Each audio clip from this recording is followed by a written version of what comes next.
Let me also now bring in our guest to take this discussion forward. We have Sandeep Anirudhan, convener Citizens Agenda for Bengaluru. Good to have you, Sandeep, on the broadcast with us. Before I get talking about the problems and the solutions, I quickly just want to understand from yesterday to today, which are the areas that continue to be a priority? Well, all the low-lying areas of Bengaluru are a priority. And if you go back historically, about 30 to 50% of Bengaluru were low-lying marshes. These are wetlands.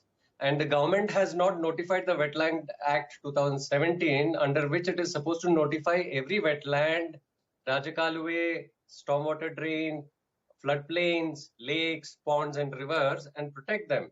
So the responsibility for this flood lies squarely at the door of the government, present and previous, who are not notifying the Wetland Act. Why are they not doing it? Because if they don't do it, it allows private parties and, of course, corrupt government officials to encroach on all these low-lying areas. That is exactly what's happening. They're encroaching these, they're filling it with soil, and then constructions come up, roads come up. Eventually, when it rains, rain goes along the same path. It continues to remember its history and flows along these paths, and then they get drowned. Yeah. So this is exactly what's happening throughout Bangalore. If you see, the old parts of Bangalore were sort of planned. Yeah. But in the last 5 decades, there are no planning. There's an IT wave from the 80s. Yeah, it created that is all a these pattern that we've been seeing over the last couple of months in Bengaluru. That the old structure seems to be okay. It's only the newer structures which seem to be completely collapsing. We also have Professor Chandan Gaura, professor at ISEC Bengaluru, also now joining us on the broadcast. Professor, good to have you on the broadcast with us.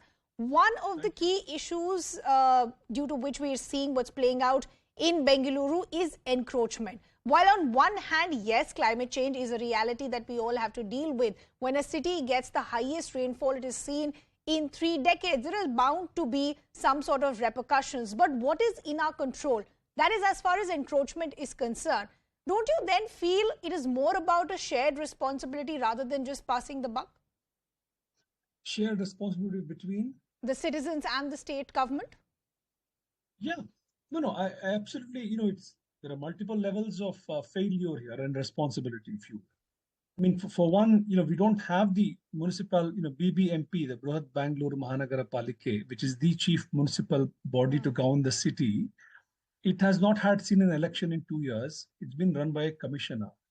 Just imagine if the corporators had all been in their place, they would have been representing the voices of their wards more effectively, and we would have heard a more diversity of voices about the problems earlier on. This is a key problem. And so it's essentially, it's the government, the elected state government, the chief minister has the urban development ministry. They are calling the key decisions now.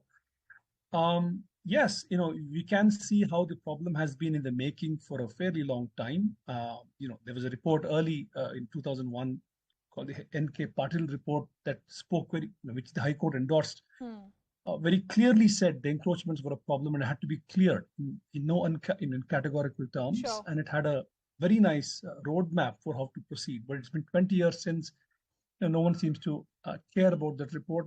And more recently, last year, 2021, the CAG issued a report on how the stormwater management of Bangalore has happened between 2013 and 2018.